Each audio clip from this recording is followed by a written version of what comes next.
Welcome back, guys, to the MVM Show. I'm Titus, your host, and I have a good friend on, Jordan from Duck Gun Chronicles, and I'm excited to have him back on. It's been a little while, but it's good to have you back on, Jordan, again, and talk a lot of good topics today. Awesome. Yeah, appreciate you having me on, Titus. Like I said, we've been buddies for a good long time now. Whether it's bouncing ideas off for the YouTube or podcast stuff that we both do, or we got to way back in the day, got to be on some hunts when we did the Flyways Collective events. So, yeah, I'm excited to be here, man, and talk all about duck hunting. I know, and you're the mastermind behind all of that. That was I'm really thankful that we had the opportunity to do that stuff. And I mean, we all still talk all the time, whether it's through Marco Polo or it's just text or phone calls separately. It's been a really great friendship, and you're the one that basically brought that all together. Right. Yeah. It was a super cool idea. We're all super busy, so it was really difficult to get it to all line up. But you're right. Now it's like friendships with guys that are doing similar stuff, which is really neat, really useful.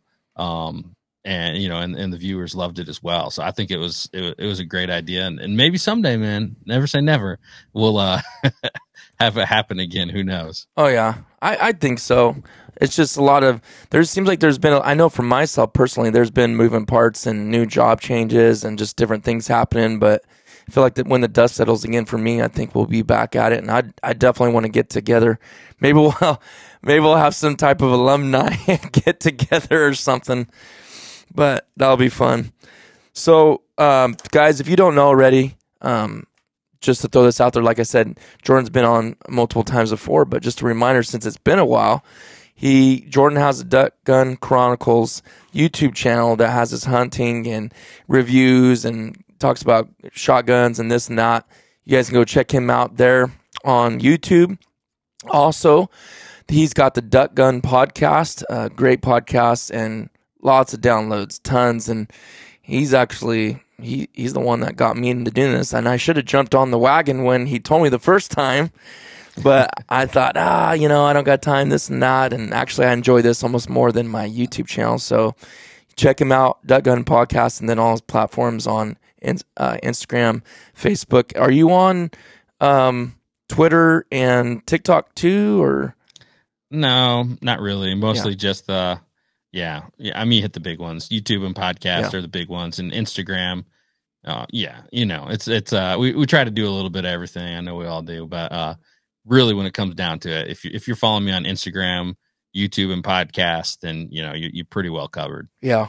Oh, for sure. Yeah, you put a lot of good content out there, and you have great guests. But anyways, we want to get into catch up with you basically and see how your season went. We got some other things we're going to talk about in this episode, but kind of like to see what basically has been going on with you, how this last season went, and actually, let me say this first, and we didn't talk about this prior, but I do want to say, I've said it to you outside of this, but I do want to say that very sorry for your loss with Chief, because that was, you and Chief were a dynamic duo, and I know it happens with all dogs. That saying says all dogs go to heaven. I kind of believe that, to be honest with you, but sorry for your loss with Chief. He was a good companion for you. Yeah, man, definitely appreciate that. That was, it was so unexpected, which kind of made it even tougher. But anytime you have a hunting buddy, I honestly do believe that when you have a hunting buddy, that bond is just so much stronger. It doesn't say anything less. I guess I'm trying not to say anything less about normal house dogs, but yeah, I really do think that there's a greater bond when you have a hunting companion, just because of the amount of time you go through. Mm-hmm. You hunt together, you overcome obstacles and triumph together, and so yeah, there's nothing like the bond you have with your hunting buddy. And he was 6 years old, so gone too soon. Mm-hmm. Really in kind of the peak of his prime, and he was one heck of a dog. So he's definitely dearly missed. And this season, not having a dog, man, it made it even more obvious, right? Yeah. When you're out there huffing and puffing and trying to get after birds, and you're used to having a good old retriever right by you. Mm-hmm. Yeah, I can't even imagine. I didn't have one for, man, 18 years, 17 years of duck hunting. Never had a dog. I thought it was cool, but I don't know. I just didn't want to probably take the time and effort to put in to train one. But I can tell you this, I think we both agree on this, that I'll do my best to never go without a dog again. You know, I know things happen, just like what happened to you. You can't help that, but that's definitely never what you're planning for. Right. You know, Right. I don't think guys know what they're missing. You know, they don't hunt with a dog, and until you hunt with a dog, it's kind of like you say, you started without one, and then once you do it, it's such a part of it. You know what I mean? mm-hmm. It's so cool to have a hunting dog. For me, it's such a part of waterfowl. Like you said, I'll do everything in my power to always have one. You know, and have a good buddy alongside your side. I will say though, silver lining a little bit is that I got a new pup, Chief Junior, Chief the Second, whatever you want to call him. And he's not old enough, man. I'll tell you what, I was pretty tempted a couple times when I'm solo hunting. I'm like, you know, like he's so good at retrieving and this and that. But I held off. I held off. I know he'd be better off if I waited for, you know, at least till he's older than a year old. He'll be, what will he be? He'll be about a year and a half by the time he gets on his first hunt this next upcoming season. I actually got him from a kennel not too far from me, Southern Oak Kennels, Great Lakes. They're in Michigan. Some great guys up there. And oh, you did? Yeah, I didn't know that. I maybe you told me that. I didn't realize that you got it from them. Which kennel is that? It's the Michigan branch to the Southern Oak Kennels. Yeah, what's the name?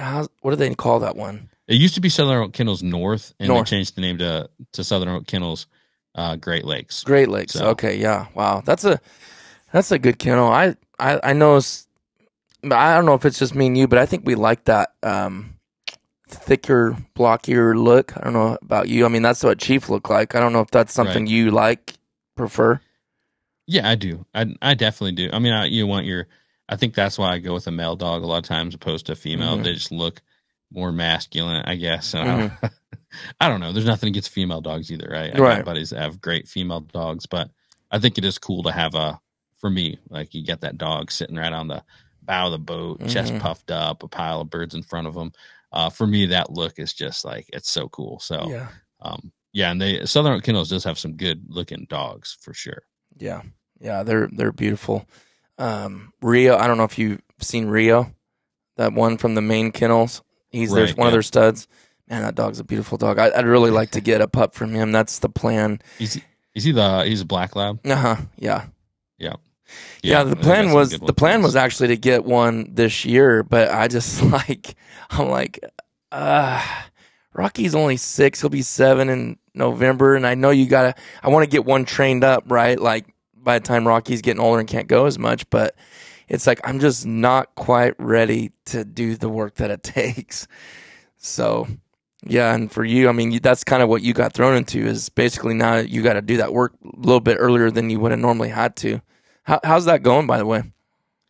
It's going pretty good. I mean, it's one thing that I did, which I had mixed feelings about doing, but I just knew I figured it'd be better off if I decided to go this route. But I waited till after season ended. You know how much we got to do between the hunting and the traveling and keeping up with like content creation and podcast and videos and everything else. I knew I wasn't going to be able to do him like fully justice with my training kind of being sporadic. So I made the decision to wait until season ended and really like dive in deep into the training. So I did like general obedience. He was retrieving to hand, that kind of stuff up until season ended. And then now I've jumped into more of like the collar conditioning type stuff. And so it's going pretty good. You know, I'm not an expert trainer. This is my second dog that I've trained. And so I would say that we're going slow and steady, but I think he's a great dog. So he's got the drive for it. He's a bolt of lightning. He's got really, he's just really excited about bumpers and all that, which makes the training, I think, easier when they're excited to do it. So, yeah, he'll be ready. I'm no doubt in my mind he'll be ready come September for duck hunting. Honestly, I feel like if I took him right now, he'd retrieve ducks to me. But I don't know if we don't got like the whistle sit and all the casting and all the more finer details where they need to be. Yeah, and that's some more advanced stuff, anyways. But so that sounds. How old is he now? He will be 1 year old in like 2 weeks. Oh, really? Okay. Yep. Okay. Yeah, he's pretty. And you just call him Chief too, right? Yeah, I call him Chief. I just call him Chief. So yeah, that's cool. Chief Junior. When I'm referring him to other people, I feel like everybody has some kind of nickname for him, like Chief Junior, Chief the Second, Chief, Little Chief, Chief 2.0 or whatever. Everybody's got some kind of funny nickname for him. I kind of did it to myself by naming the same, right. The same dog or the same name on the second dog. So yeah. My dad had a black lab. I think he had his first one was named Champ, CHAMP, Champ, like champion. He named it that. He liked that dog so much he named his second one that. He liked that one so much. Guess what he named his third one? He named Champ. three. Yep. It might have even been four champs, and they're all black labs. So I don't know if that was where my love started for black labs is when I was little. Because before I was even born, my dad always had black labs. So that's probably, I'm sure, has something to do with it. And they were always males. So right, Jordan, what are you doing? And I didn't even plan on digging this much into this, and we'll change and go to the other topic. But what are you using for training up Chief? I've been using I used Freddie King's system on the last dog, Chief. So I just kind of picked up where I left off and using that same stuff. It's just what I was familiar with, and it's done good for me in the past. Yeah. Okay. Well, let's get into what I really want to talk about. You've got a project going on right now, and it's pretty big. and the pun was intended. Yeah, I got to get your reaction, honestly, because I kept it pretty well under wraps and for a while, because I actually purchased it in November. Oh, really? You did keep that a secret a while. Yeah, I kept that a secret for a long time. Holding out on us. Well, I wanted the wow, the wow factor and everything. Because I sent you guys that first clip, and it's how much should we dive into it before you answer that? Answer which one? Well, like what your first reaction was when you saw it. I don't know. However you want to go about it. What did I say? I think I said. I'm trying to remember. I think you might have texted something. Well, it did. In the Marco, I said that is epic. Or I said that's insane. Or no, I said that's epic, but it's insane. Or something. Yep. I might have to go look. Now I want to know what I said, because I said something to that effect. I was like, but it's still insane. Right. It is, yeah. Like, I literally thought that was the coolest idea. I go, Jordan, that is epic. Insane, but epic. You're right. That's right. Yeah. Leave it to Jordan to do that right there, something like that. Right. It's a 43-foot houseboat. So, and it's not like your typical houseboat. I was going to say, is it really a houseboat, though? Because to me, I don't look at it as a houseboat. Is that what it really is? I don't know. Like the technical term, you know what I mean? Right. I don't think it is technically called that. It's set up like a houseboat. Like it used to have an air conditioner in it. It used to have like a washer and dryer machine, a stove. It's got a bathroom. It's got multiple places to sleep, that kind of thing. So it's got a cabin area. I guess that's a houseboat. Right. I'm just thinking of the pontoon square, rectangle ones that you see sitting on the lakes, but yeah. So the way this all started, the way this idea came out is, I actually saw a fishing channel do something where they like had a houseboat and they fished from it. I'm like, that's cool, but way cooler. houseboat plus duck hunting equals like the best time ever, right? And so that's kind of where my search started. And I was like, man, where can I rent a houseboat? And like, there's nothing. I couldn't find anything online about like renting a houseboat, and probably just goes with like the liability that would come with that. Like, who's going to hand the keys to a houseboat to just anybody and expect them not to like sink it or or whatever. So then I was in Iowa on one of our till hunts with my buddy Hunter.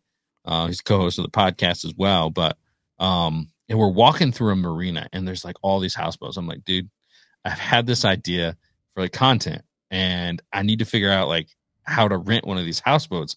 And pretty much told me the same thing. You can't, like, nobody rents them, but like everybody owns them around on the Mississippi River. And so I had no idea that houseboats was like a big thing on the Mississippi River either. But one thing kind of led to another. We just kept bouncing that idea back and forth. We're searching on Marketplace for different boat options. And at one point I had one that I thought was going to be the one. I found it was this big red, like 50-foot houseboat. It was like on a steel frame. And it was like, the thing is, like, you could get like one of those like cheap looking kind of like camper made out of fiberglass and plastic, but like, that's not the look. You know what I mean? Like, if you want to float down the Mississippi and have an epic adventure, like, that's not like what I'm going for. You know? Let me ask this. Let me cut in here just to ask you, what was in your mind, if you don't mind sharing, what was your price cap at? Well, like, what were you willing to spend? Oh man, I know you're gonna get to what you paid. I'm just curious what you would have. Right. Well, who knows, man? Because if whenever I get an idea going in my head, I can make some poor financial decisions. So, but my whole thought was like, if I can, even if it's like a high dollar one, and I just finance it for a year to make like the video or the video series, right? And then you sell it at the end of the year. Yeah. Okay, that's a good point. So you're willing to go up a ways then, right? I was willing to see it through, and that's the thing. Like, there's a lot of people out there that are talkers. We all know people that are talkers, and we know people that are doers, right? Yeah. I'm going to do this and that and this, and like, they enjoy almost telling people that they're going to do something more than they actually enjoy doing it. Like, when I say I'm going to do something, it's like, I'm willing to go to like extreme measures to make it happen. So, so like, there was some on there that were like 380,000. Not what I like. That's not anywhere near what I was going to go, what I'd be going to, right? That I was looking for like the lower end, the lower echelon of these like older houseboats, and something that would be more budget friendly. Even if I was going to finance it for a year, like, the lower you can go and make it work, the better off you're probably going to be. And two, like, what we're looking for, the style, like, we don't need some like ritzy giant houseboat. It needs to be, something functional and something that gives the right aesthetic. So that first one, I was heartbroken, because second one in the comments, or the message to this guy on Facebook Marketplace is like, man, one guy's before you. If he doesn't take it, then I'll let you know. And I'm like, I honestly, it's a little bit of a dirty move, but I'm like, I'll pay you more. and you wanted that. Your heart was kind of set. I wanted it. Right. It was like the perfect kind of look. Cause it was a steel frame or steel hull and a wood frame houseboat. Oh, okay. So, and it really didn't have like a lot of work that needed to be done. It had some. And it was at a very reasonable price. It was like at around like $10,000. Yeah. So, pretty reasonable for like a houseboat. Yeah. But anyways, I was distraught. We didn't get the houseboat. But lo and behold, kept searching on Facebook Marketplace, and boom, this one popped up. So there's kind of a lot of details that go into like the roundabout of how we got it. Had some family stuff come up like during the time we're supposed to go pick up the boat. Luckily, Hunter's like as wholeheartedly into this project as me, because it's something that he's actually wanted to do as well. He's thought of this similar idea as well. So we're kind of combining the two ideas, but he was able to run up there and actually be there at the day, where they, moved the boat from someone's yard to the marina that it's at now. But anyways, yeah, I paid the Facebook post, which was kind of unbelievable. Was this boat's been sitting in my yard for 10 years. Whoever can move it out of my yard to a marina, whoever can do that first can have the boat. That was the post. And so I was the first person to message him, which is like unbelievable, right? Right. And he said by the end of that first day, he had to turn messages off because he had over 100 messages. Really? Yeah. Wow. You Yeah, just timed it right. one. It was meant to be, man. It was meant to be. Divine intervention. Fate. Yeah. So I mean, for real, it's kind of crazy because and I don't know if I'm like a little crazy or like just a little partial or biased because ended up being, my boat. But like, I think it's like the coolest thing since sliced bread. It's just unbelievable cool boat. It's a 43 foot, so it's giant. It's 43 foot. It's 15 feet tall. To have it moved, it's oversized width, oversized height, and like move it like 20 miles took them like 4 hours. Wow. I had to take like special routes in the highway, measuring all that kind of stuff. Wow. So, dude, that's not a boat. That's a ship. When you really turned your Marco on and recorded, I'm like, that is a cotton picking ship.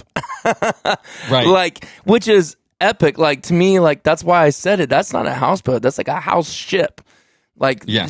Like literally, I look at it and think ship because it's just obviously the design part of it, just the bow and how everything comes into that. And I don't know, it's cool, man. Like, I actually am. When I say it's epic, it is epic. Really, like you pull off everything and get everything going. I mean, that's pretty awesome idea. Yeah, it's for those people who are into boats, and I'm just kind of getting into this world and starting to nerd out a little bit. But like, it's a trawler style boat. So the originals, they're made by the Zerlot, I believe it's right, the right way to pronounce it, Zerlot family in Alabama. So it was made in the 1980s. It's made, I'm trying to remember what the hull was made out of. Part of it's made out of old growth cypress, which is really cool. Those trees down in like southern Louisiana and you see in like the bayous and all that. So, super cool. And so it was built in Alabama. And so it had to, give me a second. I'm getting these notifications. I need to turn it off. Anyways, it was built in Alabama, so they had to take it through the river out into the Gulf of Mexico and then back, because it was in a different river, not in the Mississippi, then back into the Mississippi, and then it's made its way all the way up to Minnesota. Wow. So it's been all the way through the Gulf, all the way up the Mississippi, and now it's in Minnesota. If that thing could talk, what stories can that boat tell? Ship tell? Right. Right. That's a lot cool, of people man. say, if a wood boat, does it have a soul, right? Yeah. But, so you said the hull is made out of cypress? The hull, I think the hull is actually made out of juniper is what I think it is. And then the rest of the boat is made out of old growth cypress. Huh. Man, that's cool, man. No, I like I said, when I said it's epic, I really meant that. I'm like, man, that looks fun. Like, even if the duck hunting makes it epic because the fact that you're going to do the stuff you're going to do with that, out of that, being your home base, basically, that's crazy. But I mean, it would be fun just to go in that thing, period, Right. But, okay, so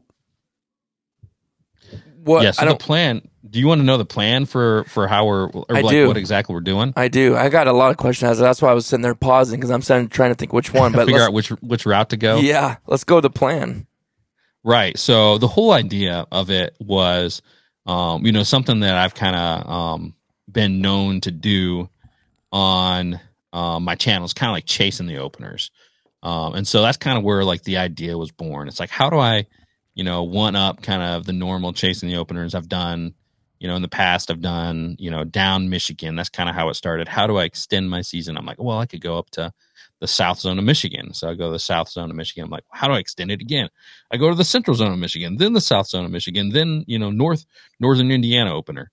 And then, go all the way up to UP. So after I've done that, it's like, where do you go from there? So this last year, I actually traveled out to Minnesota for an opener, North Dakota for an opener, Iowa for an opener, Michigan for an opener, and then back to Indiana. And so that was kind of like, jumping all the states and doing that. And still, so like one up from that is I'm going to be able to hit quite a few openers and float my way down the Mississippi River. And like never leave that boat, right? You'll be in the boat and just hop from opener to opener. And in the meantime, you're just literally living in the marsh and like being one with the ducks and wildlife. And that's kind of the whole main goal.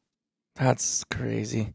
That's so like, it's not crazy. I mean that in a good way. Like the memories that you're going to make is going to be insane. Like memories for a lifetime. You're never going to forget. I mean, cause already duck hunting, you have those anyways, and the whole trip, whether you stay in a hotel, Airbnb, or whatever, there's memories there, but like you said, staying submerged in the swamp, in the marsh, in the river, 24/7, that's a whole nother ball game. Right. I don't know, like there's something different about that. Right. Yeah. If you ever, I have to steal this phrase from our buddy Elliot, but you have to kind of like stay in a marsh if you stay in a marsh like from dawn to dusk or like, multiple days or 24 hours, you like really can see like the marsh breathe and like how the animals interact with everything and just being kind of starting to become part of it, totally immersed in that whole situation. So this is like the ultimate version of that, right? We don't have to go back to a boat ramp or get in a truck. We go back and we're just like right outside that marsh on the main channel of the river. And then, you clean your ducks, you eat them, you camp on the river. And then next thing you know, you wake up the next day and do it again. Right. And you're already there. Right. Save some time for sure. Okay. I don't want to get the cart ahead of the horse here, but I am curious, like, are you going to, because that thing's got to sit in the water quite deep, I would imagine. I don't know where if you've looked and can see the lines of where water line is and how deep that will sit. Have you done that yet? Or can you see that? There was a survey done on it, and so we can look back at some kind of like old history and some details about the boat. And so on that survey, the information that I have on there says that it drafts at 5 feet. So really, that's not that bad. No, that's really not that bad. And the channel of the Mississippi River is maintained for commerce. So they're just like constantly dredging that. So it's not like we'll have any restrictions as far as like we can get right up to the channel. Like even when I was in Iowa, which I was kind of blown away the first time, but just sitting there and we're teal hunting, you were like all like smart weed and lily pads and just surrounded by the marsh. We're pretty much right through the middle of it. Is the channel that's dredged out. I mean, it was when you're in one of those marshes, you look across sometimes and it's just wide open. The distance can kind of be deceiving, but I feel like it was maybe like 500 yards away. And there's just this channel, and here comes like a huge barge just trucking through there. So, yeah, we've been the Columbia. I have been on the Mississippi, and I've seen the barges and all that there, and then the Columbia is the same way. They have the barges, and it's crazy how big some of those are. And and I know there's narrow parts of the Mississippi and there's narrow parts of the Columbia, and a lot of them are wide too, but you're like, it makes sense that you can do that. But here's where I'm going with that question. So are you going to, and I can't remember what it's called when you have pull a boat behind you. Are you going to have a little small boat connected so you can get into the stuff that you need to, like have your main home base with the boat, the ship, right? And then, okay, now we're going to hunt here and we're taking our mud motor or whatever we got. Definitely, yeah. Okay. Yeah, definitely won't be using the big boat for. We won't be using it for like getting into the marshes and stuff. Yeah. So we'll have a boat in tow and probably maybe even a couple, and we'll probably have a few canoes on top and something to kind of conquer any situation that might come up. But you have that ability. We'll be all outfitted. That's what's so cool about it is you have the room on that. You can pull, you can push, you got all the room to carry kayaks if you want to throw those on there. I mean, my goodness, the sky's the limit with that thing, it seems like. Right. We'll definitely be doing canoes though, not kayaks. Just to be clear. My bad. You're the canoe guy, huh? Canoes are superior, yeah. I don't know. Is there something I don't know about this conversation that you've had? No, I've just made some videos and had some back and forth with people, but yeah, canoes are superior. What makes you say that? Oh, I mean, where do I start? I mean, long list of pros to the canoe. I think the kayak's kind of a fad. It kind of came in and everybody decided, oh well, like I got to get a kayak. It's like the new coolest and best thing. And to be honest, there is some pros to the kayak. There's some reasons to it, but I feel like the pros to the canoe just outweigh it. I mean, the amount of gear you can take in a canoe versus a kayak, the number of people, like if you have a canoe, you can just throw another guy in there. You can throw a dog in real nice. The only way that I'd ever consider a kayak over a canoe, I think, is if maybe there's two things. If you're jump shooting by yourself, honestly, it's negligible. Wow. Negligible. There we go. Thank you. Thank you. The differences between the kayak and the canoe jump shooting. But if you have somebody, like I prefer to have someone steer and just have the other guy in the front if you're going to jump shoot. If you can't have two guys, a lot of times you need two guys anyway because you got to have a truck at the launch and a truck at the second launch where you're getting out. True. But I don't know. I went to the kayak and I'm like, why? Like, kind of did it for a few years. Oh, the one thing I'm forgetting to say, the hide. If you're gonna lay out hunt from a kayak, I think that's kind of where it beats out the canoe. But any other situation, I just prefer the canoe. Yeah. Well, sorry to get you sidetracked there. We want to go back to the old Titanic over here that won't sink. But right. man, we're running. It's hard sometimes on topics like this. We run out of time, but we're not out of time yet. But let me ask you this: so, you said you're gonna have what'd you call it? Something tote. That's not exactly how you call it, but yeah, just towing a boat. Yeah. So you'll have that with you, right? Yeah, yours or your co-host or however you do that, or both, whatever. So you're going to be out there, and you might have some canoes on there, and you got all these options. And are you literally going to? So you're going to start at the earliest opener, is what I mean. I don't. If you don't want to say because you're trying to save it, but you're going to go as far as north or whatever it is that you can go to chase the earliest opener, and you're literally going to stay in the river all the way through that. Right. Unfortunately, I can't do it to that full extreme because I got a family, in which I don't mean unfortunately because I have a family. Yeah. No, I know. I love my family, but I have a family, so I'm not going to do that. Yeah, right. Okay. I have a full-time job too. But we're gonna make it like an extended trip during a prime time of the season to hit up multiple openers.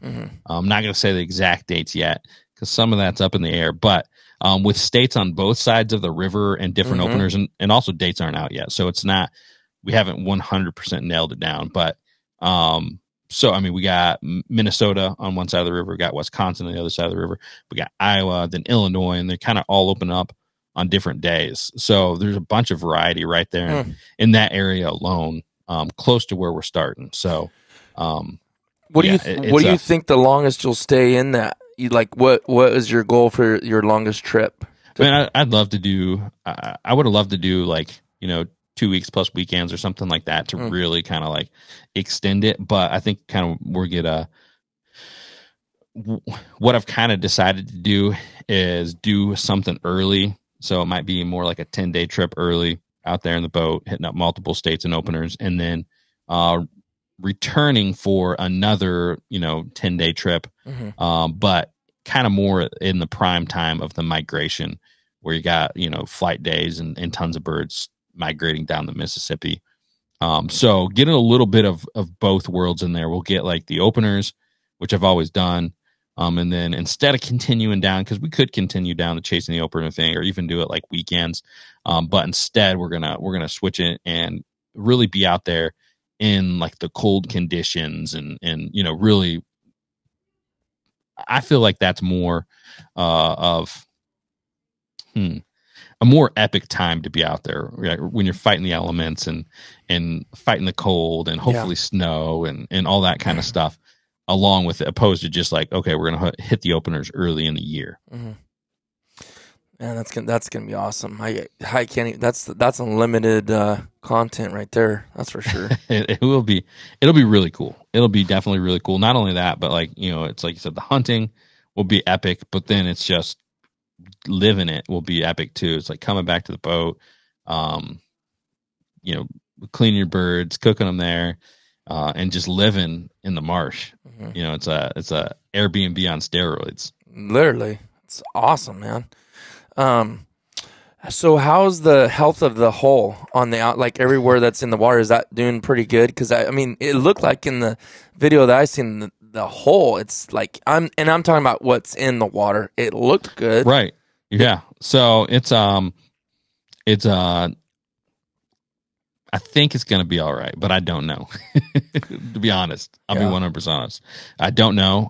We're gonna do our best to make her seaworthy, but nothing's for sure in a boat like this that's been out of the water for 10 years. But like I said, I am aggressively optimistic. And that's kind of how I live my life, to be honest. Yeah. Well, I mean, couldn't you, I guess it probably costs too much money, because I was going to say, why couldn't you test, I mean, before you do all that work, and I'm going to be optimistic with you, but why couldn't you just get it in some water just to see before you put all this? Or are you just going for it? Right, just going for it. I mean, really what we've done, so like it is a little bit of a gamble, right? Like as far as like we had to pay to get it out of someone's yard, and that moving fee, I mean, it was like $3,000 to move it like 20 miles. By the way, what did you pay for the boat? So we never told everybody that. Oh, I paid it. Well, so you have to have something on the paperwork, right? Yeah. Because like I said, if you move it, it's yours. So I paid $1, one singular US dollar. Not worth as much as it used to be, but it can still buy you a boat. It sounds like it. I can't even buy a candy bar, but I can buy a boat with that $1. Right. So yeah, but I did have to pay around like $3,000 to move it 20 miles, just because of it being oversized, width and height, and all that. So, yeah, there's a little bit of a gamble doing that, and then I had to pay for storage at the marina. So I'm like, yeah, I'm spending like a decent chunk of money. Like, let's say, like I said, I bought it for $1, but I had those expenses in mind as well. And then like what we've done, everything else, you know, as far as like getting it, like we're getting it like livable so we can actually stay in it, because we came in there, it's been just uninhabited for the last 10 years, sitting in someone's yard.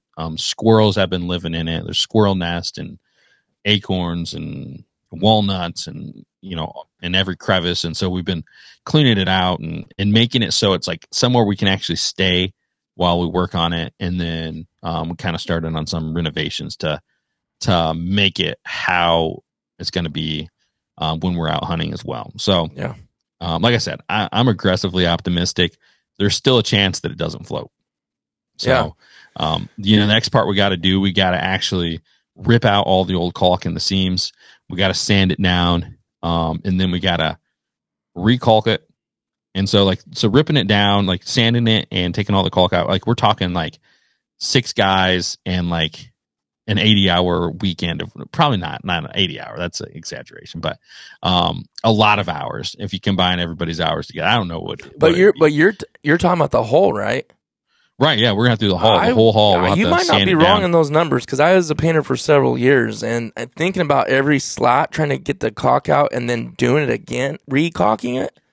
Right, that's right. And then after that, we have to work. Right, it's gonna, like, we only can be there because it's like 7.5 hours from me at the drive to the boat where it's at right now. So, like we're doing it like going out there probably about like once a month. Maybe we'll try to squeeze in a little bit more if we have to get it done in time. And yeah, we'll have to go back and do all that, sanding and taking the caulk out. That's probably going to take at least, like I said, about a weekend, with like 6 dudes just going at it for 2 days straight. And then we'll have to go back and we'll have to caulk it. And again, like every seam, it's got to be perfect because you can't have water coming in. And that'll probably take a weekend. Then that's got to cure. And then we got to go back and we got to use marine grade paint and paint all that. So it's like you can't just like dump it in the water, because right now the water would just come through it. So it's been sitting in someone's yard. All the boards that are supposed to be watertight have dried up, and they kind of shrink when they dry up. So that's why you see the light that comes through them. So put it in the water and they'll expand back, and you have the caulk in there, and it'll leak, and the boards will swell back up. And like I said, I'm aggressively optimistic it'll all work. You're committed. Right. And so, I mean, it's a little bit of a gamble. Yeah, but if you're gonna do all that work, I didn't know you were gonna redo all that. I mean, if you're doing that, I mean, there's no reason why you wouldn't be fine. Yeah, that's what we're hoping. That's what we're believing. Okay, I know. We'll know though. We'll know after we do all that work and we set it in the water. Yeah, we'll know by then. So I'll tell you what, watching that water rush into the boat will be very. What's the right word? Tense. Tense. There you go. Tense moment. Weekend. Tense moment, because it'll take longer than just a moment, because the boards will have to reswell up, and I've never done it before, so learning curve. We'll be learning a lot. Wow. Well, you think those boards swelling up would go to your benefit as far as tightening everything up? Because even when you recaulked everything, and that swells and tightens it, it even should seal that off even better, you would think. But that's just, I mean, what do I know, I guess. But, well, let me ask you one more. I know we were kind of wanting to cut it at 40, but let me ask another question. I don't feel like we covered half of what we wanted to, but what about the motor? How's that looking? You got any mechanics in your group? Are you a mechanic, or? Hunter honestly is pretty knowledgeable about all of it. So, yeah, I'm thankful to have him on board and on the team, and excited about it. And yeah, he's a young, spry guy that's excited about everything. So yeah, he's great to have on the team. So I can't wait to hear that thing purr. That thing, I wonder what kind of motor is that, or engine? It's a Detroit diesel. I think it's a 471. Oh, it's diesel. Right. Yeah. Nice. Big diesel. Detroit diesel. It's either, I can't remember. I've been looking at some of them online and watching some videos about them and trying to learn. It's either a 453 or 471 old diesel motor. Yeah, you guys check that. I know that you're listening to this, you definitely want to see that. So you got to go on his channel, Duck Gun Chronicles, and look at that boat and check it out. It's cool. It's been nice because I basically got behind the scenes, being part of our Marco Polo group, and got to see what Jordan's doing with that and updates, and it's fun to watch. Like because I mean, I don't know, it just, some things don't really, like the boat to me, like the bus thing was cool, but something about this one's totally different to me. Like, I'm super into this one, so I've been enjoying your Marcos. Like I said, not that I didn't enjoy the bus thing, that was a cool idea, but like this one, there's just something different about it. It's just different. It's awesome. And I wonder, Jordan, to be honest with you, once this is done and it works like as planned, you might not feel like you need to trumpet the next year, because, I mean, that might just be your happy place where you're... Yeah, I got some ideas in the bucket. So I got some more tricks up my sleeve. I've been daydreaming about it. Helicopter, airplane, what do you got going? You've been working on your airplane license, flying to the backcountry lakes and shoot some birds no one else has touched before. We'll just put a little helipad right on top of the boat. Yeah. Oh, hey. You know, a helicopter pilot could help you out there. I know one. Yeah. Well, man, I'm sorry. We're kind of we got some other episodes, guys. So we're wanting to record a bunch of episodes and bring more content for you. So this will obviously be on the MVM show, but I will be on his podcast as well. So you're going to want to go over there and just follow him anyways. But I'll also be over there and we'll be talking about totally different things. So Jordan, thanks for coming on and catching back up. And we got another episode, guys, after this one that will be with him as well. And we'll definitely cover some cool stuff with the Hunter. We'll be on here and we'll talk about some diver hunting and stuff like that. Awesome. So, always a pleasure, man. Yeah, thank you so much, guys. Hope you enjoy the show. Don't forget to rate it, review it, listen to it, and share it. We'll see you guys on the next one.